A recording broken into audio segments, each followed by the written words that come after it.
કીમ નજીક બસ અને ટ્રક વચ્ચે અકસ્માત 15 મુસાફરો ઘાયલ વડોદરાની બસ સેલવાસ લગ્ન પ્રસંગમાં ગઈ હતી સુરત જિલ્લાના કીમ નજીક રાત્રિના 1 વાગ્યાના સમયે લક્ઝરી બસ અને ટ્રક વચ્ચે ગંભીર અકસ્માત સર્જાયો છે જેમાં 15 મુસાફરોને નાની મોટી ઈજા થઈ હતી ઘાયલોને સુરતની નવી સિવિલ હોસ્પિટલમાં સારવાર માટે ખસેડાયા છે વડોદરાની લક્ઝરી બસ સેલવાસમાં લગ્ન પ્રસંગમાં ગઈ હતી માહિતી અનુસાર વડોદરાની લક્ઝરી બસ સેલવાસમાં લગ્ન પ્રસંગમાં ગઈ હતી અને પરત ફરતી વેળાએ કીમ નજીક ટ્રક સાથે અકસ્માત થયો હતો અકસ્માતમાં 15 મુસાફરોને નાની મોટી ઈજાઓ થઈ બસમાં અંદાજે 35 પ્રવાસી સવાર હતા અકસ્માતમાં 15 મુસાફરોને નાની મોટી ઈજાઓ થઈ છે ઈજાગ્રસ્તોને તાત્કાલિક સારવાર માટે નજીકની નવી સિવિલ હોસ્પિટલ ખસેડવામાં આવ્યા છે હાલમાં તમામ ઈજાગ્રસ્તોની સારવાર હેઠળ છે અને તેમની સ્થિતિ સ્વસ્થ હોવાનું તબીબોએ જણાવ્યું છે।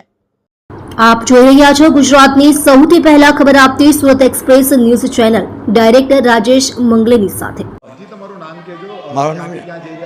મારું નામ જયેશભાઈ સનાભાઈ હરિજન છે। બરોડાથી અમે સેલવાસ જઈ રહેલા લગ્નની અંદર તો લગ્ન સારી રીતે પતી ગયું પણ આવતી ઘડીએ ડ્રાઈવર કંઈ પીધેલો હોય કે ના પીધેલો હોય કંઈ ખબર ના પડી અને ટક્કર મારીને આખી બસને બધાને વાગ્યું 30-35 જણને વાગેલું છે।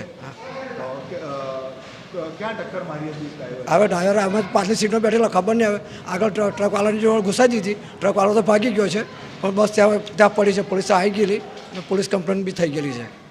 કેટલા લોકો હતા? લગભગ અમે ઓછામાંથી 35 થી 40 જણ હતા। હા બધાને વાગેલું છે। હવે ક્યાં આવ્યા છે? હવે અહીંયા સિવિલમાં આવ્યા છે। આ સિવિલવાળા ડૉક્ટર શું કહે છે શું નહીં પછી હવે અમે અમે સેફ કરીને બરોડા લઈ જવા માંગીએ છીએ। કેટલા વાગે આ ઘટના બની? આ લગભગ જુઓ ને લગભગ 12-12:30 1 વાગ્યાની ઘટના બની છે। કઈ જગ્યાએ? હા ત્યાં સેલવાસથી આવતી ઘડીએ કીમ ખરું કીમની આજુબાજુમાં થયેલું છે।